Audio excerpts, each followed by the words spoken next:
सोमवार व्रत कथा। एक साहूकार बहुत धनवान था। उसको धन आदि किसी बात की कोई कमी नहीं थी, परंतु पुत्र न होने के कारण वह अत्यंत दुखी रहता था।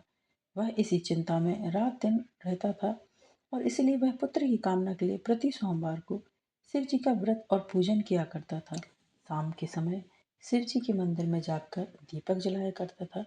उसके इस भक्तिभाव को देखकर एक समय श्री पार्वती जी ने शिव जी महाराज से कहा कि हे महाराज, यह साहूकार आपका अनन्य भक्त है और सदैव आपका व्रत और पूजन बड़ी श्रद्धा से करता है, अतः इसकी मनोकामना पूर्ण करनी चाहिए। शिव जी ने कहा कि पार्वती जी, यह संसार कर्म क्षेत्र है। जैसे किसान खेत में जैसा बीज बोता है वैसा ही फल काटता है, उसी तरह इस संसार में जो जैसा कर्म करते हैं वैसा ही फल भोगते हैं।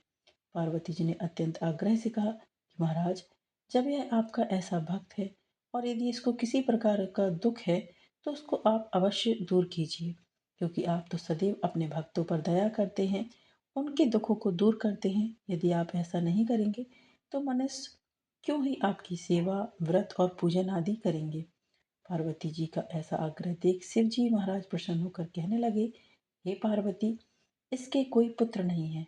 इसी पुत्र चिंता से यह बहुत दुखी रहता है। इसके भाग में पुत्र न होने पर भी मैं इसको पुत्र की प्राप्ति का वर देता हूँ, परंतु वह पुत्र केवल 12 वर्ष तक ही जीवित रहेगा। इसके पश्चात वह मृत्यु को प्राप्त होगा। इससे अधिक मैं और कुछ इसके लिए नहीं कर सकता। यह सब बात साहूकार सुन रहा था। इससे उसको ना कुछ प्रसन्नता हुई और ना ही कुछ दुख हुआ।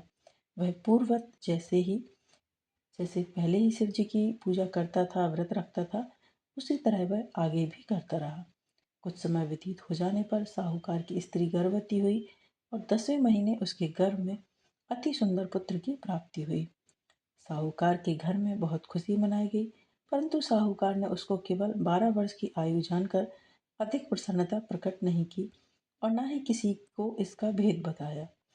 जब वह 9 वर्ष का हो गया तो उस बालक की माता ने उसके पिता से उसके विवाह आदि के लिए कहा, परंतु वह साहूकार कहने लगा, मैं अभी इसका विवाह नहीं करूंगा और काशी जी पढ़ने के लिए इसे भेजूंगा। फिर उस साहूकार ने अपने साले अर्थात बालक के मामा को बुलाया, उसको बहुत सा धन देकर कहा, तुम इस बालक को काशी जी पढ़ने के लिए ले जाओ और रास्ते में जिस जगह भी जाओ वहां यज्ञ दान आदि करते रहना। ऐसा यज्ञ दान देते और ब्राह्मणों को भोजन कराते जाना। इस प्रकार वह दोनों मामा भांजे सब जगह यज्ञ करते और ब्राह्मणों को भोजन कराते जा रहे थे। रास्ते में उनको एक शहर मिला। उस शहर के राजा की कन्या का विवाह था और दूसरे राजा का लड़का जो विवाह के लिए बारात लेकर आया था वह एक आंख से काना था। लड़के के पिता को इस बात की बड़ी चिंता थी कि कहीं वर को देखकर कन्या के माता पिता विवाह में किसी प्रकार की अड़चन पैदा ना कर दे। इस कारण जब उसने अति सुंदर सेठ के लड़के को देखा तो मन में विचार किया कि क्यों ना दरवाजे के समय पर इस लड़के से वर का काम ले लिया जाए। ऐसा विचार कर राजा ने उस लड़के और उसके मामा से कहा, तो वह राजी हो गए और साहूकार के लड़के का स्नान आदि कराकर वर के कपड़े पहना तथा घोड़ी पर चढ़ाकर दरवाजे पर ले गए और बड़ी शांति से सब कार्य संपन्न हो गया। अब वर के पिता ने सोचा, यदि विवाह कार्य भी इसी लड़के से करा दिया जाए तो क्या बुराई है। ऐसा विचार करके उसके मामा से कहा, यदि आप फेरों और कन्यादान का काम भी करा दें तो आपकी बड़ी कृपा होगी और हम इसके बदले में आपको बहुत सा धन देंगे। उन्होंने स्वीकार कर लिया और विवाह कार्य बहुत अच्छी तरह से संपन्न हो गया।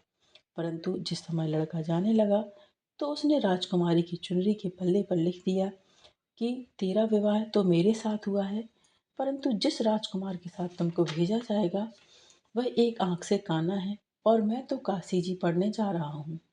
उस राजकुमारी ने जब अपनी चुनरी पर ऐसा लिखा हुआ पाया तो उसने राजकुमार के साथ जाने से इनकार कर दिया और कहा कि यह मेरा पति नहीं है, मेरा विवाह इनके साथ नहीं हुआ है और मेरा विवाह जिसके साथ हुआ है वह तो काशी जी पढ़ने चले गए हैं।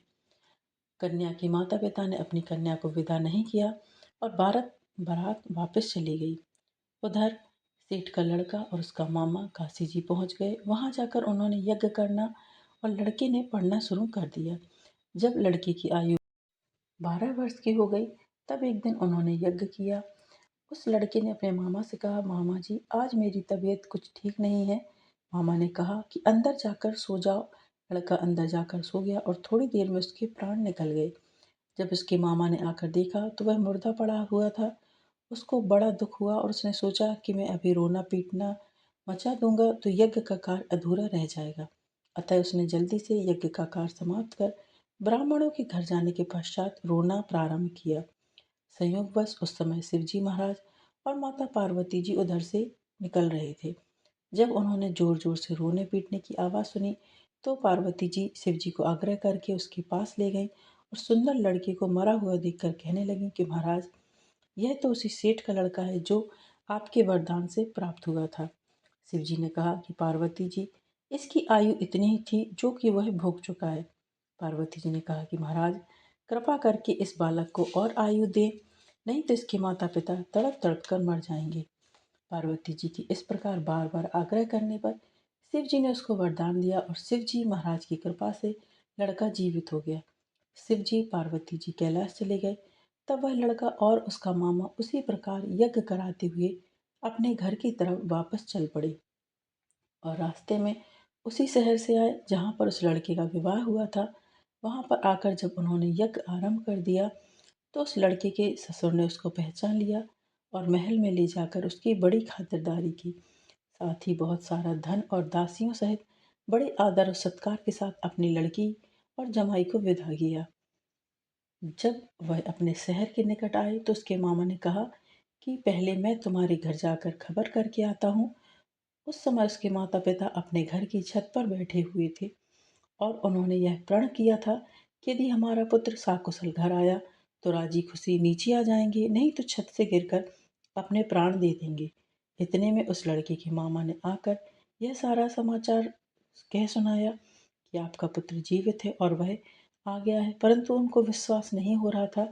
तब उसके मामा ने शपथ पूर्वक कहा कि आपका पुत्र अपनी स्त्री तथा बहुत सारा धन लेकर आया है। तो उस सेठ ने बड़े आनंद के साथ उनका स्वागत किया और वही बड़ी प्रसन्नता के साथ रहने लगे। इसी प्रकार जो भी मनुष्य सोमवार का व्रत धारण करता है अथवा इस कथा को पढ़ता और सुनता है, उसके दुख दूर होकर उसकी समस्त मनोकामनाएं पूर्ण होती हैं।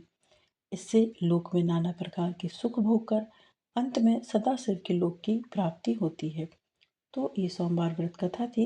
यदि आपको आज की कथा, आज का वीडियो पसंद आया है दोस्तों, तो वीडियो को लाइक कीजिए, शेयर कीजिए अपने दोस्तों के साथ, अपने परिवारजनों के साथ, ताकि उन तक भी वीडियो पहुँचे और वो भी शिव जी की कृपा प्राप्त कर सकें, शिव जी की सोमवार की व्रत कथा का श्रवण कर सकें। आगामी व्रतों एवं त्योहारों की जानकारी के लिए चैनल पर बने रहें और यदि आप चैनल पर नए हैं तो चैनल को सब्सक्राइब अवश्य करें। साथ ही बेल आइकन को प्रेस करें। इससे ये होगा कि मैं कोई भी वीडियो अपलोड करूँगी तो इसकी नोटिफिकेशन सबसे पहले आपके पास पहुँच जाएगी। धर्म एवं सनातन से जुड़ने के लिए चैनल पर बने रहें। मिलते हैं नेक्स्ट वीडियो में दोस्तों। हर हर महादेव, श्रीमन नारायण, जय माँ लक्ष्मी।